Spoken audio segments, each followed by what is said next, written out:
Живееме во едно динамично време, со наметнато брзо темпо и се помалку поминати моменти во безгрешност и смеа. Но и во ваквата состојба се наоѓа светла точка во денот, а нашата евангелиска светла точка се членовите на Диверзија продукција, Дејан Малзаргов и Димитар Новаков. Добро дојдовте во 10 прашања со Светот на Црвен крст Евгелија. Фала, покант. Публиката во Македонија, но и надвор од неа е веќе запознаена, па да ги запознаеме и нашите гледачи. Што е Диверзија?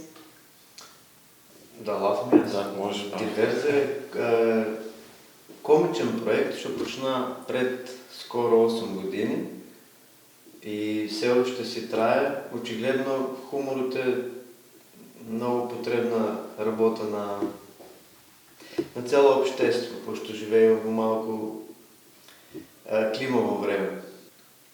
Како се роди една ваква идеја? Спонтано, скоро спонтано. Едно видео за соковник, кое што мајка му ни даде некоја идеја. Да. И од едно обично видео, видеото се изнасмејаме, квалитет, да. И видеото и публиката исто многу им е интересен тоа тип на хумор. Наеднаш се дигна со гледаност Од сите соковник до правосмокалка, па после преминаваме и на ликови, не само на предмети. Да. Спонтано беше скроз, не планираме ништо од во. Не се кајќи, те не се кајќи. И ликовте са родени не се кајќи. Да, те ги имало во нас подсвесно, ама требало оваа работа да се случи за на површина да испадне. Колку време е потребно да се осмисли, сними и достави крајен продукт скеч до гледачите? Ова е интересно прашање. Или 3 секунди, или 3 недели. Не знаеш. Некои идеи што се веќе од спајање. Да. Ми ги жуве, со овако едно видео, ела да го сниме. А друго видео, как ќе го мислиш, как ќе го... Да. Ама тоа, ако го кажеме така, дали как ќе биде, тоа, ако го кажеме, некои видеи уште и не се завршени. Да, има едно видео од 92-а, не завршено. Да, креативниот процес е интересна работа. Или имаш идеја одман, ја имаш комплетно, или ја имаш дел од неа, па треба да се доврши, или не знаеш в кој правец би се кал да заврши видеото. Што име, некој пат име повеќе, тоест секој пат име повеќе насоки дек сакаме да го завршиме видеото, што сакаме да биде поентата и пореката, одзади хуморот, позадинската порека, пошто во 90% од видеата има позадинска порека за тие што може да видат, нели? Така да не... Релативно. Да, вонку од времето. Или так, или повеќе време треба. Како изгледа процесот на снимање на скечевите? Интересно. Значи, најпрво пред да почне, треба да се изнасмееме убаво. Тоа ќе го кажа. Значи, прво си го излафаме целото сценарио, а ако се изклештиме квалитетно, значи може да се снима. Да. Тоа е првиот тест што го поминаме. Да. И после тоа се изнасмеаваме неколку пати, озбилно и се снима. Да, се снима најнормално. Се е фино, културно. Ако на нас не е смешно, не го објаваме видеото. Пошто џабе е да... 50% треба да ти е гајле за публиката, 50% не треба иш да ти е гајле. Пошто ако ти е скроз гајле за нив, ќе се изгубиш ти. Ќе гледаш да им служиш цело време. Ако ич не ти е гајле за нив, ќе станеш арогантен. Така да баланс. Има подпишено невидлив договор, да ти мора изклучено с телефон да се снима, без колор корекции, без не знам нищо, не. Господар на прстените потези. Да, не, нищо такви транзиции ненормално. Да, треба да е шо по-лабаво, шо по-без притисок и да не е на нас смешно. Бо така, ако не би е на нас интересно, таа енергија ќе осете и публиката и ќе им биде потенцијално и них интересно. Од каде црпите инспирација за нови содржини? Од животот. Испадне нови такива и што се дешава. Од гевгеличани најмногу, ама и општи ситуации в државите или на Балканите, или може би на светско ниво нешто интересно ако има, што би можело и тука да се вклопе некако в нашиот хумор. Да, и социалните медиуми помагат, пошто нели, со интернет станаме глобално село и можеш да гледаш што се дешава во светот и кои са глупостите што се случуват и автоматски можеш од тоа да направиш нешто комично со потенцијално некој да се чукне од тоа смешно и идиотско и не треба да биде така.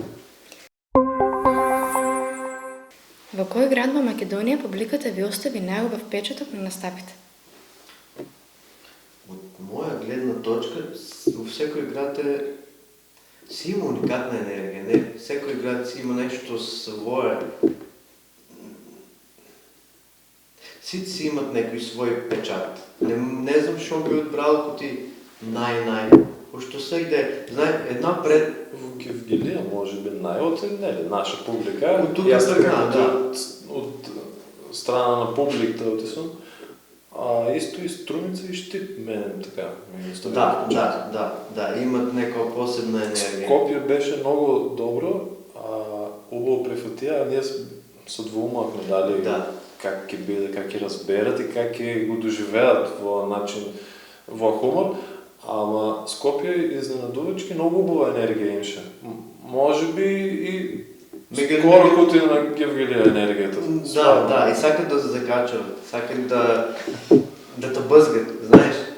И тоа е интересно, по-опуштани се. Гевгелија е супер енергијата, само кога малку повеќе би дофрлувале, знаеш, да бидат малку по-слободни. Не се да толку слободни, а инче да, Гевгелија почна и тука најмногу си го разбираме хуморот и најјасно име што се дешава, мислам, на гевгеличани. Ама секој град е посебен. Неодамна имавте турнеја надвор од границите на Македонија и Балканот. Како е да се биде на сцената надвор од нашите граници? Јас за жал немах можност да одам. Нека кажеш, не? Пасош, некој ги чекава, пасош. Васко Оргири там за пасош. Кој ти дома се усеќа. Имше околу 700 и нешто луѓе имше. Тоа уствари за македонска публика. За македонска публика да. Настапот беше в местото се вика Бургдорф у Швајцарија, таа голема сала и да се изненадих кога видех. И си прават там такви македонски забави и беме поканани кои за прв пат. Уствари за прв пат в историјата ние настапиме вонку од Балканот. Нема друг комичар што настапил подалеку од Балканот до сега. Од Македонија. Од Македонија, да, наш. Во беше прв пат. И се усеќам кој ти дома, кој ти наши луѓе, имше радовишани најмногу и струмичани најмногу. Така беа некако пола. Дојдеа дури луѓе од наши, од Гевгелија, луѓе дојдеа што живеат во Германија. Дојдеа на настапот кај нас. Беше многу интересно.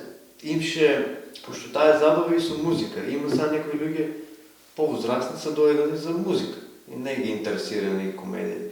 Ама тие млаите, а ги имше баја, на них им беше смешно и многу од них кажаа тие два чекале да присустваат, тоа тие иселени за долго време и не може да дојдат в Македонија. Има и нешто кој ти покана, кој ти прв мавец и за Австралија исто имат на спомнено, ама тоа не знаеме уште как ќе испадне. Ќе видиме как ќе биде таа работа.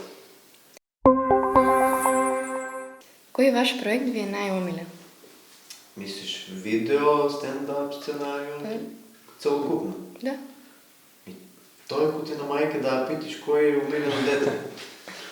Не знам, секој клипче е од душа правилно. Не сме направили некој... 3-4 што така мене лично помиса аресат, кој ти личен вкус. За погребалното, например, за сандуци правени, нешто нешто за кое што не треба да се смееш уствари, ама кога ќе го вметнеш в некој интересен мавете, исто училница сценариото ме е умилено.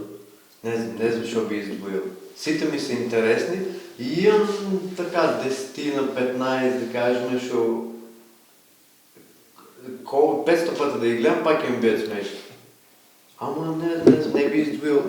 Нема клипче. Стомов проект беше с Молтус, Да, првиот беше интересен. Дека што може почетоците тогаш да не беа некоја си инаква вредност да вметнуваме во видеото, но секој видео има делче, ама така повеќе дополнителна вредност освен хуморот. Да, тоа беше проект за медиумска писменост со Мултус и да, беше многу интересен проект и беме скептици дали ги бие прифатено, пошто не знаат само коти хумор, а тука треба малце да не да избегиш од стилот, ама да се малце адаптириш на малце поинаков формат. И беше супер прифатено. Годинава организиравте и хуманитарна акција. Дали може да очекуваме слична ваква соработка со Црвен крст Гевгелија на полето на социјално-хуманитарна дејност? Да. Дефинитивно, да. Да. Пошто веќе кога имаме толкова база на публика и таков публицитет, не е поентата да се издигиш, туку веќе кога та пратат голем дел на луѓе, тоа одговорност, пошто веќе имаш некаква моќ и таа моќ може да ја искористиш за многу позитивни и убави работи, кои ти да помогнеш на некој, например. И за крај, што би им порачале на нашите гледачи за поведро расположение? Слушајте Пера де Фромеро.